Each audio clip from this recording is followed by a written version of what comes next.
کس کو فیور کر کے؟ ان بتوں کو. اس کی مثال ایسے ہے,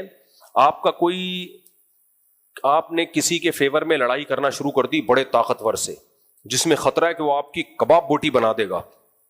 آپ کے دوست کو پتا چلا, اس نے کہا یار میرا دوست کسی کے فیور میں لڑ رہا ہے اور جان ہتھیلی پہ رکھ کے لڑ رہا ہے اور مر نہ جائے تو میں جاؤں یار, میرا دوست جب کسی کے فیور میں لڑ رہا ہے تو وہ کوئی بڑی شخصیت ہوگی. وہاں گئے تو دیکھا کوئی چمار ہے, کوئی چرسی ہے, چپل چور ہے.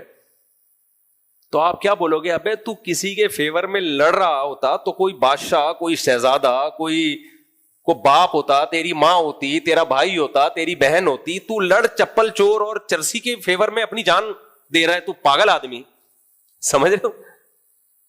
تو ہود علیہ السلام نے اپنی قوم سے کہا کہ میں تمہیں دھمکی دے رہا ہوں کہ خدا کا عذاب آئے گا, اور تم فیور ان پتھروں کے بنے ہوئے بتوں کو کر رہے ہو. ان بتوں کی محبت میں دشمنی کس سے لے رہے ہو؟ اللہ سے. سمیتموہا انتم وآباؤکم, جن کے معبود ہونے کی تمہارے پاس کوئی دلیل نہیں, خود تم نے گڑھ لی ہیں. یہ نام ہے چند.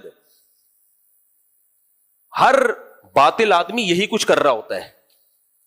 تو وہ کہنے لگے تمہارا مقابلہ مجھ سے نہیں ہے, تمہارا مقابلہ کس سے ہے؟ اللہ سے, ان کے فیور میں. یہاں ایک علمی نقطے کی بات ہے, یہ ٹاپک سے ہٹ کر ہے اور مختصر ہی کروں گا اس کو میں. یہ خوب سمجھ لو, ہم جب یہ کہتے ہیں نا 20 رکعت تراویح سنت, خواتین کا سمٹ کے نماز پڑھنا سنت, 3 طلاقیں 3 ہوتی ہیں, تو لوگ کہتے ہیں کہ تم علماء دیوبند کو فیور کر رہے ہو, تم اپنے مسلک کو فیور کر رہے ہو, اور ہم قرآن و حدیث کو فیور کر رہے ہیں. نہ نہ نہ نہ, یہ بہت غلط تعبیر ہے. ہم فیور کر رہے ہیں چاروں ائمہ کو, جو تابعین تبع تابعین کے دور میں تھے, جن کو پوری امت نے فالو کیا ہے. تو ہمارا مقابلہ آپ قرآن و حدیث سے نہ کرایا کرو, نہ نہ نہ نہ, یا علماء دیوبند کے فیور میں نہیں. آپ ہمارا مقابلہ کراؤ ان لوگوں سے جو قرآن و حدیث کی وہ تشریح کر رہے ہیں جو آج کی جا رہی ہے, اور ایک قرآن و حدیث کی وہ تشریح ہے جو تابعین تبع تابعین کے دور میں کمپلیٹ ہو کے لا اور قانون کا حصہ بن چکی تھی. تو ہم اس تشریح کو فیور کر رہے ہیں. قرآن و حدیث کو ہم بھی مانتے ہیں, آپ بھی مانتے ہیں.